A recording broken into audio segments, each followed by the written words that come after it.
This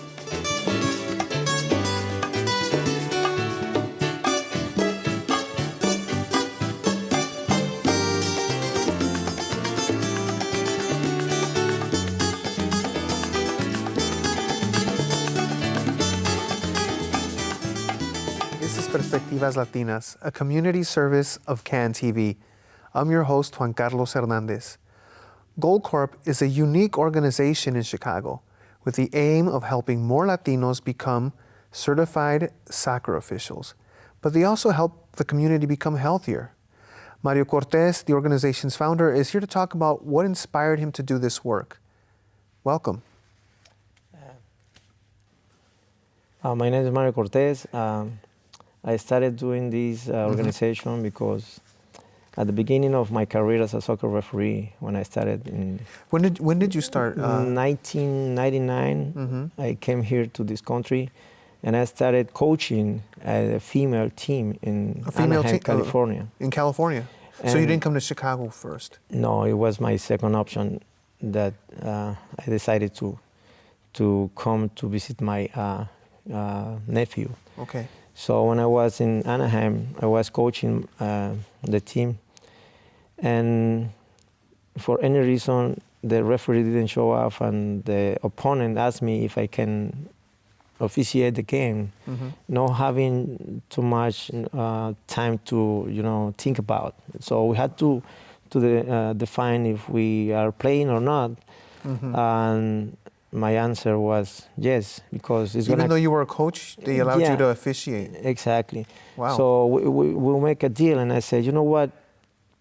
I'm gonna officiate the first half, and you're gonna officiate the second half to be more, fair. Yeah. So I told to my players, and they said, okay, it's gonna be the first time playing without your, a coaching style yelling at us and things like that. Well, right. So you can feel free to do whatever you want to do, but in order to respect the game as official, I'm not wearing the uniform as a referee, but you have to respect my position. Right. I'm not your coach. I'm not Mario. Okay. I'm the referee, and you have to behave accordingly. So the first half finished, and but how was that first half? Tell me about that.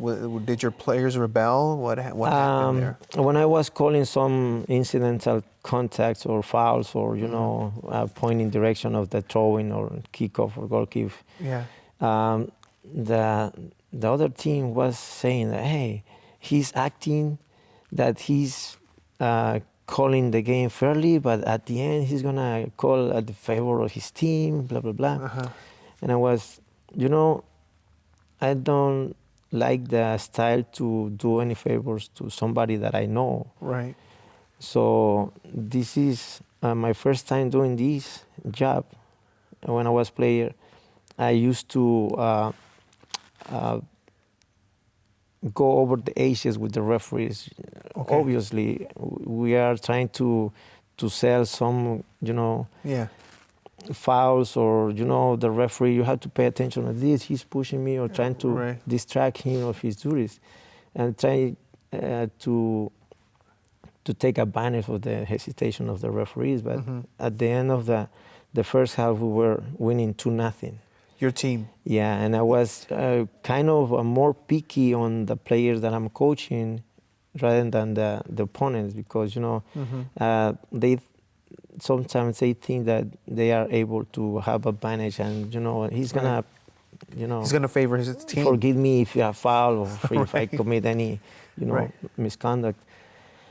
So first half's over, and I go with the coach, and I say, okay, now it's your turn. He was obese. He was like at more than 200 pounds, and he asked me, hey, man, how come you gonna expect that I'm gonna do the same?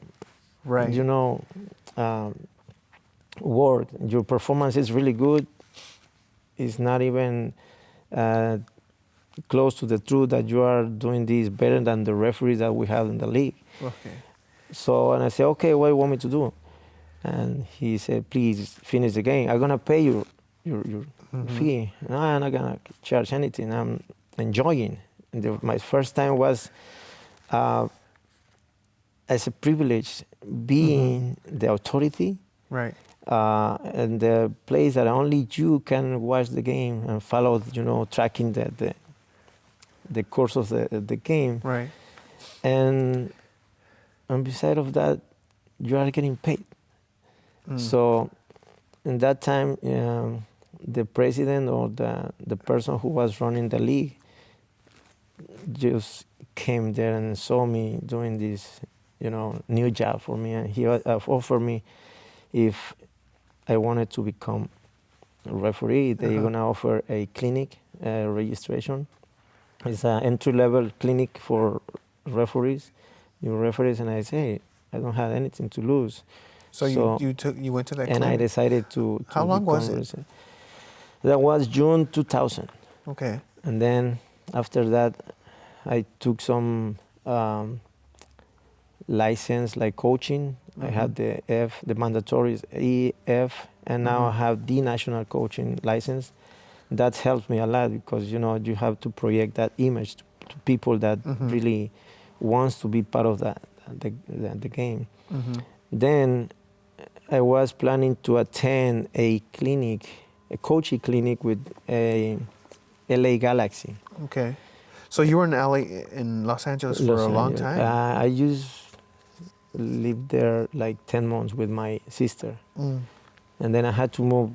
Chicago is something really new. This country is amazing, and it's for someone that is new in this country is really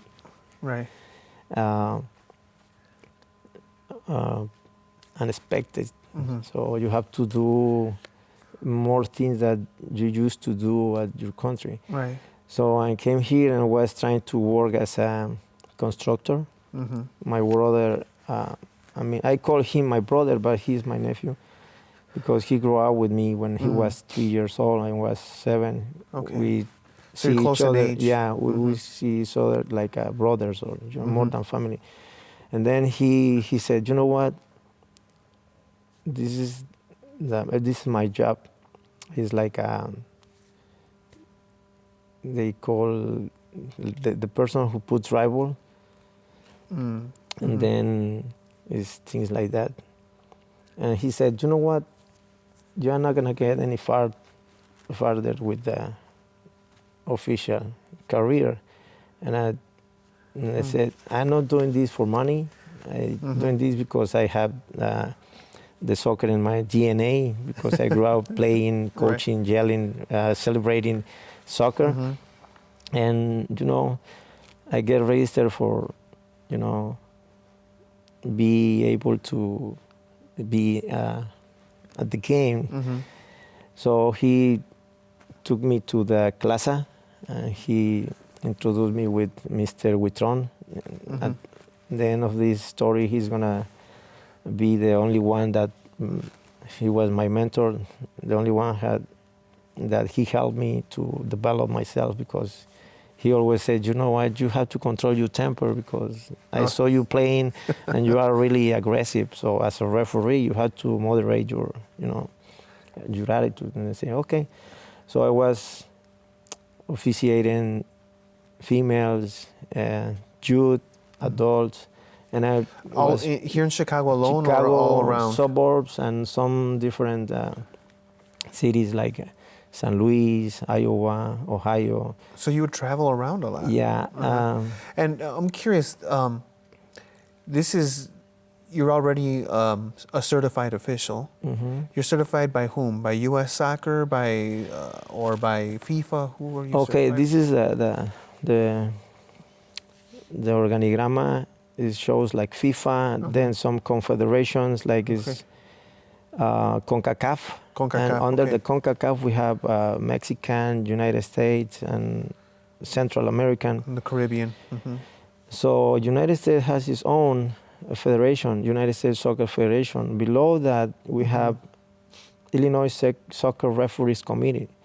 So we had to certify as a referee in the Illinois Soccer Referee Committee, and we are under the rules of USSF and FIFA. Okay. So at this level, we have Illinois State Soccer Association that regulates the whole region, not only the state, but the whole region. It's like 6 or 7 states in this west side of the country. So under those organizations, we have Illinois Youth Soccer Association, Youth Soccer's Federation, but they only take care of the youth, right? So we have USASA, United States Soccer Adult Association, and then we have the rest of the Illinois High Schools Association and National Intercollegiate Soccer Officials Association. So we have a lot of organizations under USSF, but sometimes they have their own govern or authority because they had the power to change the roles or modify some articles of that competitions. But they don't necessarily. Does FIFA have to approve those changes? Not really. Okay. They have their authority. As long as they have the ability to keep the essentials 17 rules. Okay. Then we have 18. There's a common sense is 18 rules is in Britain, but it's in every referee. So you have to register for one of those organizations in order to work with them. Okay. So, but once you have your certification as a soccer referee, you can move wherever you want to work as a referee, but they're going to ask you for safety purposes or, sometimes for let the people know that you are under the rules of any competition, especially because youth is really serious issue with not only with the soccer but everywhere else out and inside. Yeah. So they make a background check. Okay, you have to sign in. You have to be, If you're working with minors, is what you're saying. Yes. You have to have but not if you're working with adults alone. Adults, sometimes in college, sometimes in some leagues, you have to be really. Excuse me. Very certain that you don't have committed any crime or you felonies, nothing on your record. Exactly. So I had my record clean and my image trying to keep them clean because I used to smoke when I was young, but this is a bad habit and it doesn't it's help just tobacco. you. Yeah. And then I used to drink when I was like 16, 19, when you know that your body is, processing that. Right. So you don't smoke or drink anymore? I quit smoking when I came here. It's like I'm really close to. And you're still playing soccer and smoking in Mexico? Yeah, sometimes when we were celebrating, hey, we won, hey, give me a beer or give me a drink, and somebody's smoking, you share that habit with them, just, to be, more popular. Right, to fit in. Yeah. So I'm curious though, you go through all this certification, you become part of these organizations. Why then, if you have this huge network that you can work within, why start an organization focused on Latinos, Latino officials? I'm curious about that. That's a good question. When I was traveling a lot with tournaments, the most common travel is to Rockford every 2 weeks. They have a lot of tournaments. They have the potential to make people save some money. Okay. And on those tournaments, I was watching the games, and it's really weird to see a certified referee, qualified referee working for that tournament. Okay. So I was trying to figure out how come I can help the referees that I know in my community to come to these tournaments in order to be more respected. And I was talking with many of my colleagues, and I was asking them, hey, can we recruit some new referees, prepare them, and bring into the tournaments? And most of them, they said, you know what, you're going to waste your time. We are Mexicans, we are Latinos, we are Hispanic. We don't want to be organized, and nobody wants to organize. And I was trying to say, no, but if we don't try, how come we want to see the results? And I was asking, and nobody wants to join my, initiative because they are making money. Right. And believe it or not, as a soccer referee, you can save in only one weekend about $750. Wow. Cash. Well, we'll get back into how you formed the organization in those early days. But before we get into that, I want to look at some images that you sent us, and we'll stop at some of them just to discuss them more. Okay, that group is the last group, but we were that you worked with. Okay, you prepared. Yeah, from left to the right. Okay. According to the picture. Okay. So it's Alejandro Echeverria. He's 22 years. Oscar Reyes, he's 26. Angelica, the lady that he was supposed to be here, but she couldn't make it. School. Angelica Arroyo is 17. David Arroyo, They're siblings? He's going to turn, there. He turns 19. He's in college right now. Wow. Oscar Espinosa, he's 32, but he's only 2 years. Oh, wow. As official. And what's the woman's name again? Angelica Arroyo. And she's 17. Wow. Yeah. And what? I'm curious. I guess we can continue with the pictures, but I just want to keep talking about her. I'm curious as to why she is this her again or no? Yeah, this is the presentation that we did in the Mexican consulate in Chicago. We have the presentation, and that was the kickoff of our organization in 2011. Okay. And we were planning to invite the kids, and only 3 of them they show up and then say, hey, we want to be part of this. This is the board of directors. The group is Oscar Espinosa, Gelacio Abarca, Eulogio Villalpando, José Rangel, Víctor Rodríguez. They're all part of your board. Ramiro Talavera y pues Mario Cortes. Ahí es en el Toyota Park, en las finales que hicimos con Oscar Espinosa en acción. Okay. Oh, this is one of the officials. Okay. Ese es en acción. Ese es un torneo que. Let's go back to English. Sorry, it just. This is the Melrose Park is a community tournament for adults. Okay.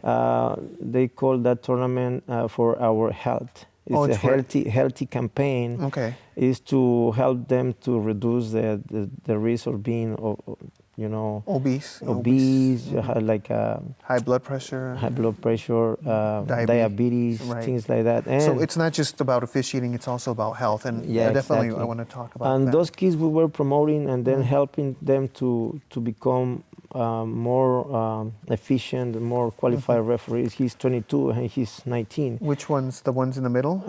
The one he has the soccer ball is Alejandro. He was the official, the center referee. Wow. AR2. That's pretty young to be a center referee. Yeah, this is an adult open division.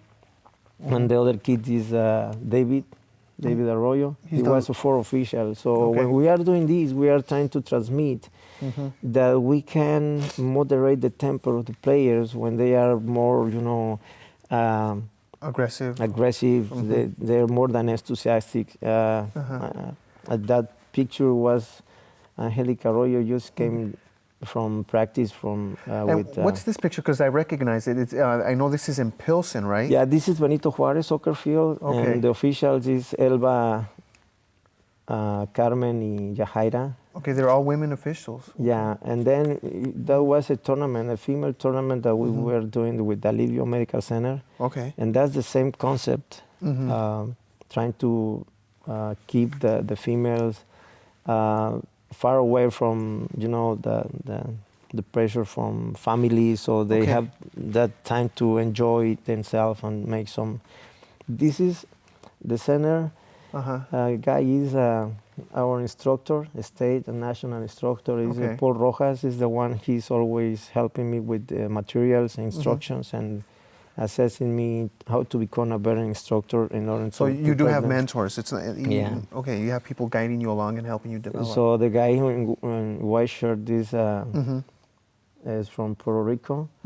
He's Eli Sanchez, and then the rest of the group is the one. This is a Kazakhstan. It's a Kazakhstan. The Salon Kalmekak in Kazakhstan, and this is the presentation Where is this again? in Salon Juarez in the consulate, Mexican consulate. No, that's in the Mexican consulate.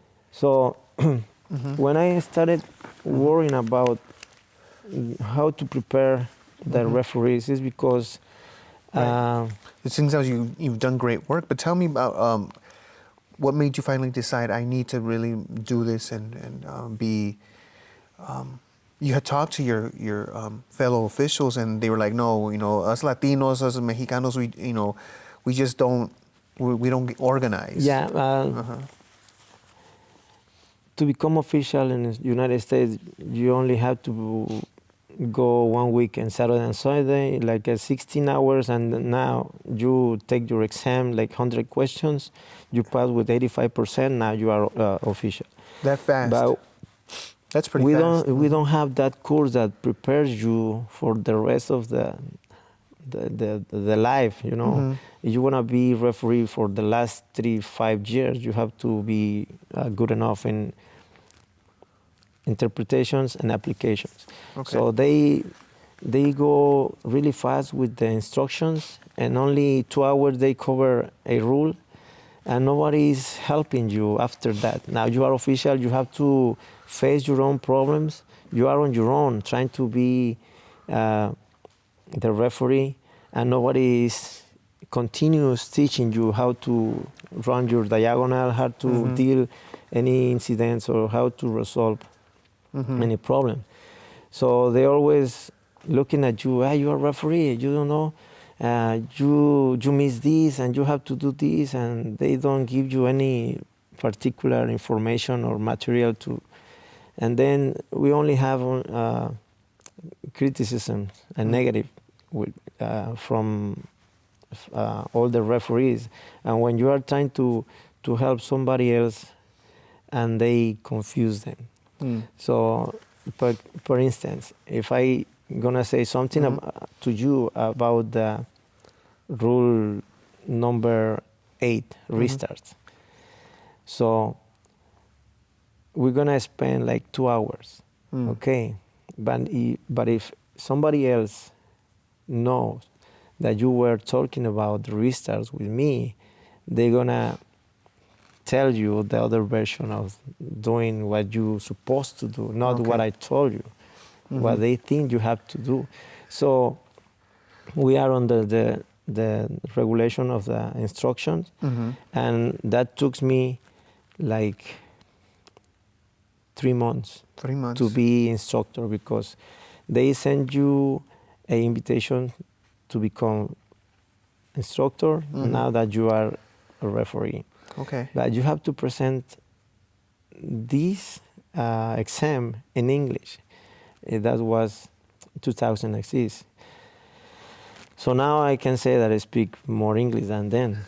But it was really hard for me. And then the colleagues say that you don't have to know or to speak English in order to be a good referee, because the rules told by yourself, or say something that you don't have to use any word, because it's universal communication. But and I say, that's your opinion, but the thing is that we had to start doing something with the kids, because if they don't know how to call properly again, my grandkids, you know what, they're gonna suffer the consequences by having an efficient official in those games. We're almost out of time, and it's really amazing the work that you're doing, and how you've become organized, and you're really promoting more than just officiating. You're promoting good officiating, with education underneath it all, and health as well. It's exciting to see that. But given the fact that this is a World Cup year, and I'm a huge soccer fan, as I imagine you are, I have two questions. First question, Barcelona or Madrid? It's my own opinion, my own Because I have to perspective. show you what I am. Yeah, we have to have someone in front of us with difference, So who are you? Real Madrid. Real Madrid. Oh, that's unfortunate. Nothing against Barcelona. I think it's the best team Oh, well, in I'm glad you Spain. admitted that. But I had to be competing with the best team so in order to And another question. Now, this one's related to really related to the World Cup. Even though a lot of World Cup players, people that will be playing in the World Cup, play for Madrid or Barcelona. Who do you think will win the World Cup 2014? Wow. I would like to say Mexico is gonna. You never know. You never know. But to be. What's your prediction? To be realistic, we have at least the three favorite teams that always is the guess Brazil, between Spain and maybe Germany. It can Brazil, miss Spain. one, but in that order could be Germany, Spain, Brazil, or either way. But I would like to say Mexico is in between the three of them. But we're really out of time. But how do you feel about Mexico despite this difficult 2013? How do you feel about the team now? yeah, I feel really disappointed because that shows that the organization in Mexico doesn't exist. Okay. So everyone to have any new idea about, administrate how to administrate a team, they can be joining the board and say, okay, bring this guy because we're gonna be champion with this. But okay, it's really sad. Well, we're out of time, and let's hope for the best in the World Cup for your team. Well, it's my team too, and go Barcelona. Perspectivas Latinas is a community service of CAN TV. If your nonprofit organization would like to work with CAN TV, call 312-738-1400 and ask for nonprofit services. Tune into Perspectivas Latinas for local issues and concerns every Thursday at 8:30 p.m. on CAN TV 21. I'm Juan Carlos Hernandez. Thank you for joining us.